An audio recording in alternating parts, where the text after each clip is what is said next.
কাউন্সিলরের মারের জেরে এক বৃদ্ধের মৃত্যুর ঘটনায় উত্তাল ব্যারাকপুর। রবিবারের ওই ঘটনায় গ্রেপ্তার করা হয়েছে উত্তর ব্যারাকপুর পুরসভার 23 নম্বর ওয়ার্ডের তৃণমূল কাউন্সিলর রবীন্দ্রনাথ ভট্টাচার্যকে। ইতিমধ্যে অভিযুক্ত কাউন্সিলরকে সাসপেন্ড করেছে তৃণমূল। সোমবার দুপুরে অভিযুক্তের দৃষ্টান্তমূলক শাস্তির দাবিতে ব্যারাকপুরের চিড়িয়ামোড়ে অবরোধ করেন বিজেপির কর্মী সমর্থকরা।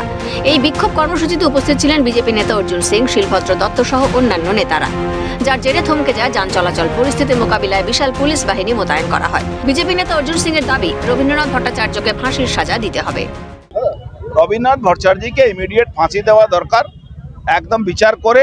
আর দ্বিতীয় কথা হলো, ওর যত সঙ্গে সাঙ্গপাঙ্গ যারা ছিল তাদেরকেও গ্রেফতার। পরিবারের সঙ্গে কথা হয়েছে, আপনার পরিবারের সঙ্গে কথা হয়েছে, তাদের বাড়ির লোকের সঙ্গে কথা হয়েছে, তাদের ফ্যামিলি ফ্রেন্ডদের সঙ্গে কথা হয়েছে, কিন্তু ওরা ভয় পাচ্ছে, পুলিশ ওদেরকে গিয়ে ভয় দেখায়।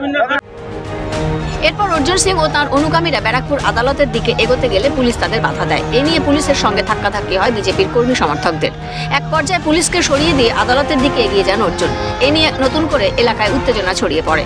গোটা ঘটনায় পুলিশের ওপর একরাশ ক্ষোভ দেখান বিজেপি নেতা। তার হুঁশিয়ারি, মাধ্যমিক পরীক্ষার পর পুলিশ কমিশনারের দপ্তরের সামনে আইন অমান্য আন্দোলন হবে।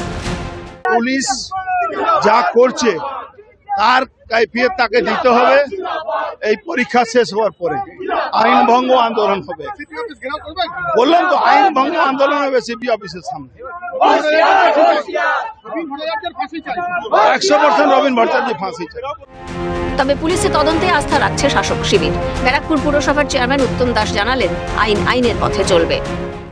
তাদের বাড়ির অভিযোগ তাকে লাথি মারা হয়েছে, তাই সেটা এখন বিভিন্ন সিসি ক্যামেরা সব জায়গাতেই বেশিরভাগ আছে। এটা পুলিশি তদন্তের ব্যাপার।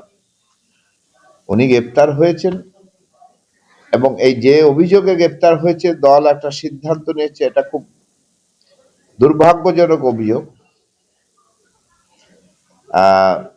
যে মার্ডার করা হয়েছে।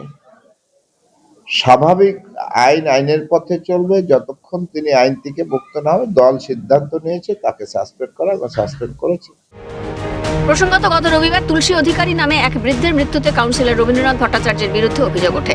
ঘটনায় ব্যাপক চাঞ্চল্য ছড়িয়েছে ব্যারাকপুর এলাকায়। স্বভাবতই প্রশ্ন উঠছে যে জনপ্রতিনিধি হলেই কি আইন নিজের হাতে তুলে নেওয়া যায়?